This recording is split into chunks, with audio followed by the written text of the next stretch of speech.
क्योंकि जैसे हमारे धर्मगुरुओं ने कहा कि मेरी आजी अम्मा की जो वैभव, उनकी क्षमता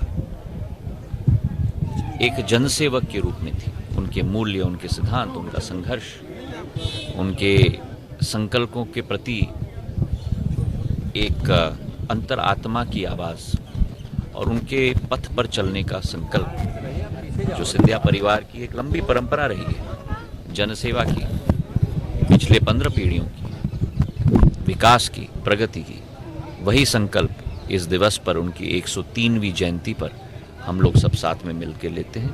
यही उनके प्रति एक सच्ची श्रद्धांजलि। देखिए, आज राजमाता विजयाराजे सिंधिया जी की 103वीं जन्म जयंती है। यहाँ भजनांजलि का कार्यक्रम उनके सुपुत्री आदरणीय ऐश्वर्या राजे जी ने आयोजित किया और उन परिजनों के आग्रह पर हम सबको आने का अवसर मिला। राजमाता जी के साथ मुझे अपने जीवन के 1.5 दशक ऐसा अवसर मिला जब मैं हिंदुत्व के जो आंदोलन थे उन आंदोलनों में सहपथिक रहा, साथी रहा। और इसलिए आज मैं इतना ही कहूँगा कि वो केवल राजनेत्री नहीं थी, वो मूल रूप से आध्यात्मिक व्यक्तित्व की धनी थी।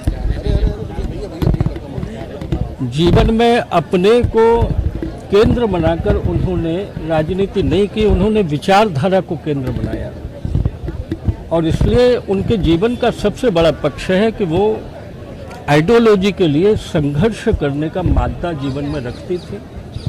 और इसलिए 565 रजवाड़े भारत में थे आज़ादी के पहले, मगर 565 में से केवल उनको ही सारे देश ने क्यों जाना, तो वो जाना विचारधारा के लिए, हिंदुत्व के लिए संघर्ष के कारण। इसलिए मैं आज उनको प्रणाम करने आया हूँ और उनको पुष्पांजलि अर्पित की। ऐसी ही ताज़ा तरीन खबरों से जुड़े रहने के लिए हमारे YouTube चैनल को सब्सक्राइब करें और अपडेट्स पाने के लिए बेल आइकॉन दबाएं।